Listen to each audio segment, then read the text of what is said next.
To log in to WordPress, you need to go to your domain name followed by the /wp admin path. For example, if your domain name is mybusiness.com, you'd need to go to mybusiness.com/wp admin. This can, on occasion, be different. This depends on how WordPress has been set up for you, as it is recommended for this address to be changed to protect the login from unauthorized access.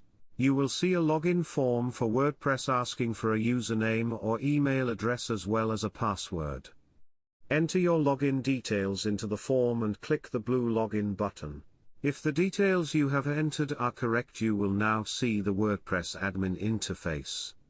The WordPress admin is where you will create content. It is the control panel for your website.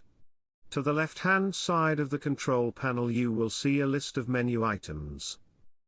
These represent the content types you can manage, and tools you can use to alter website appearance, create users. As you install plugins to WordPress, links will be added to these menu items. To the top of the screen is the toolbar.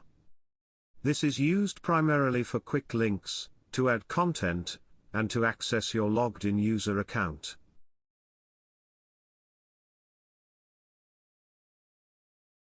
The main content area of the control panel is the dashboard. This gives information on site health, allows you to create content quickly, and provides quick, at-a-glance statistics information. Other plugins you add to WordPress can add additional widgets to this dashboard.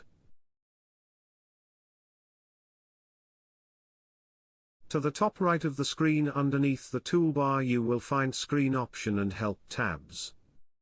These allow you to alter the display of information on the dashboard and provide instructions on how to use WordPress. These tabs change on different sections of the WordPress admin.